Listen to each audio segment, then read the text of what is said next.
இனிமேல் இந்த உலகம் நாராயணரை இந்த தோற்றத்தில் வெங்கடேசன் என்ற பெயரில் கூறுவார்கள்.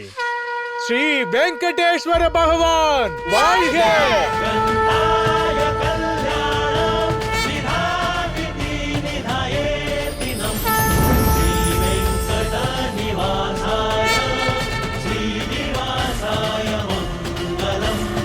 பார்கவி! பார்கவி மகளே, எங்கே இருக்கிறாய்? தந்தையாரே, ஏன் கவலையாக இருக்கிறீர்கள்? என்ன காரணம்? பெரிய சூழ்ச்சி நடந்து விட்டது சுக்கிரன். நம்முடைய பார்கவி நாராயணரை சந்தித்து விட்டார். இன்று லக்ஷ்மி நாராயணர் வந்துவிட்டதால் வைகுண்டம் முழுவதும் சந்தோஷத்தில் திளைத்திருக்கப் போகின்றது.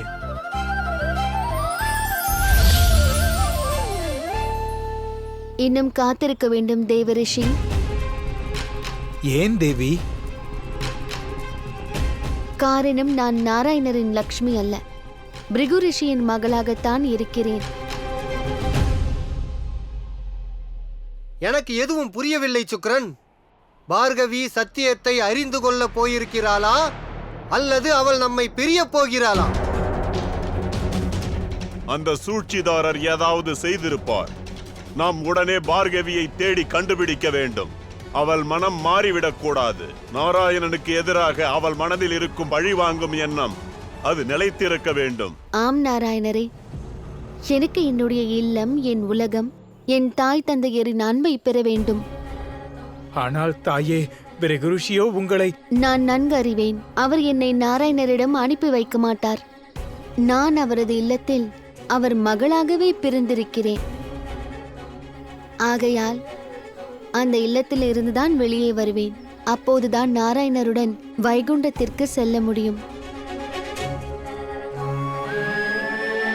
தேவி, நீங்கள் இவ்வாறு யோசிப்பதற்கான காரணம் உங்கள் மனம் சஞ்சலத்தில் உள்ளது. ஆனால் பிருகு ரிஷி மற்றும் காவிய தாய் இதை அனுமதிக்க மாட்டார்கள். நாராயணரோடு உங்கள் விவாகத்தை அவர்கள் ஒருபொழுதும் ஏற்க மாட்டார்கள். இதுதான் விதியின் விளையாட்டு என்றால் அவ்வாறே இருக்கட்டும் நாராயணரே.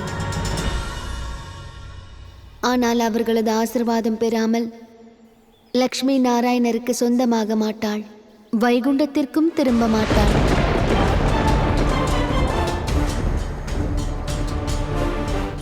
ஆனால் எனக்கு முழு நம்பிக்கை உள்ளது.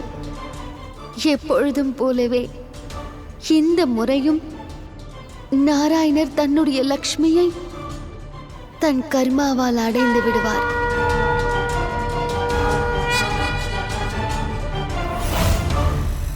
நீங்கள் தானே கூறினீர்கள் நாராயணரே, லக்ஷ்மியின் பாதங்கள் வரும்பொழுது நன்றாக இருக்கும், செல்லும் போது அல்ல.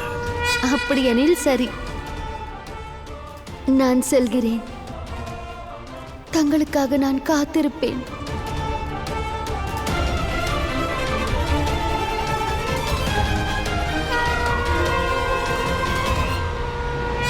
என்ன இது?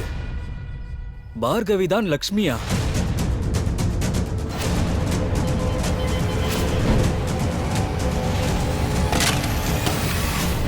இல்லை, நான் என் முடிவை மாற்றிக்கொள்ள மாட்டேன். நான் நிச்சயம் பழி வாங்கியே தீருவேன். பார்கவியை என்னால் முறைப்படி மணந்து கொள்ள முடியவில்லை. என்னோடு வலிமையால் அவளை மணந்து கொள்வேன்.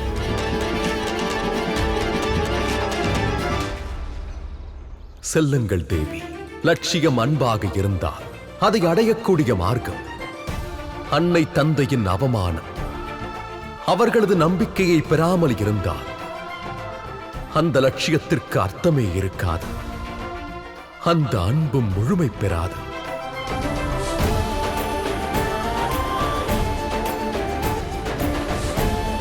செல்லுங்கள் தேவி. இப்பொழுது நம்முடைய அன்பு தன்னுடைய மார்க்கத்தை தானே அமைத்துக் கொள்.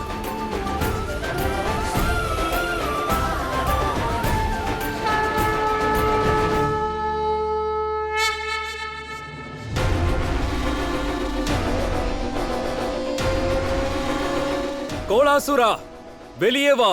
எங்கிருக்கிறாய்? எனக்கு உன்னுடைய உதவி தேவை.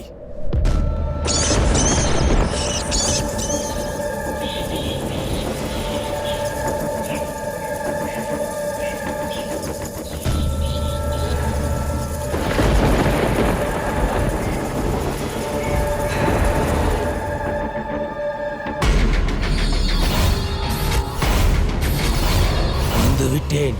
என்னை திரும்பி பார் ராஜகுமாரா வாசு.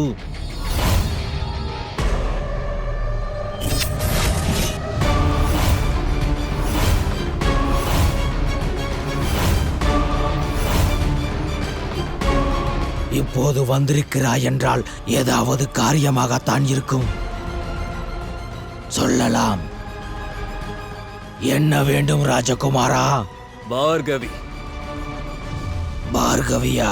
அவளோடுதான் என்னுடைய விவாகம் நடக்க இருந்தது. சாக்ஷாத் நாராயணனின் லக்ஷ்மி அவள். சரி, என் விருப்பம் ஒன்றுதான்.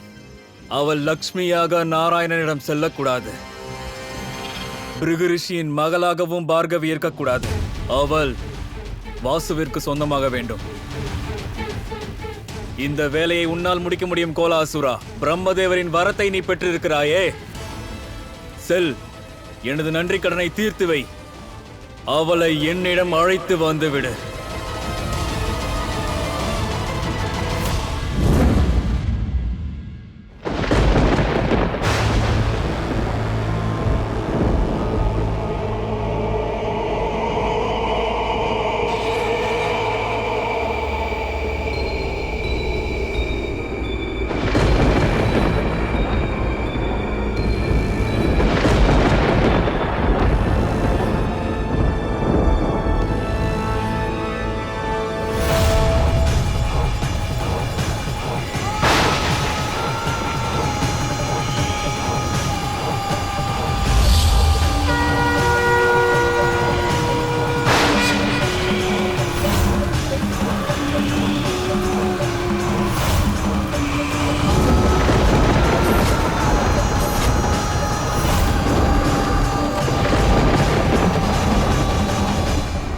யார் நீ?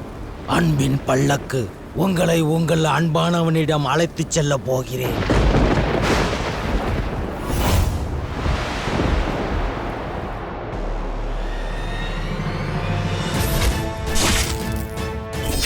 அடிபட்டு கீழே விழுந்தவுடன் எனக்கு கை கொடுக்கவில்லை. இவன் எனக்கு வாழ்க்கை துணை ஆவானா? இந்த காரணத்திற்காகத்தான் நான் இவனை விவாகம் செய்ய போவதில்லை. யாரை நீ வெறுத்தாயோ, யாரை அவமானப்படுத்தினாயோ, அவனை மரியாதையோடு நீ ஏற்றுக்கொள்ள வேண்டும். நீ வந்தே ஆக வேண்டும் லக்ஷ்மி. நீ இங்கு வந்தே ஆக வேண்டும். நீ என்ன நினைக்கிறாய்?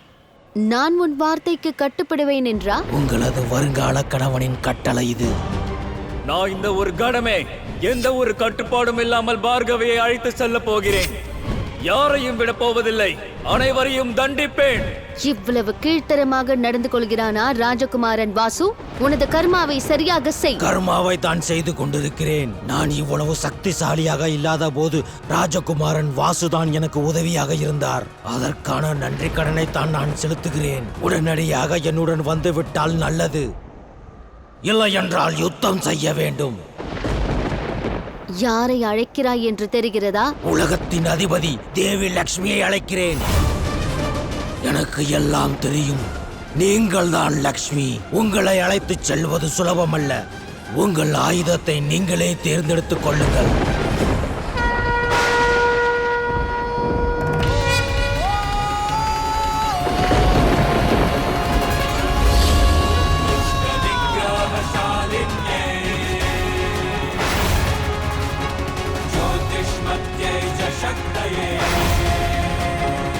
அவன் நன்றி கடன் பட்டிருக்கிறான். அவன் லக்ஷ்மியை அழைத்துக் கொண்டுதான் இங்கு வருவான்.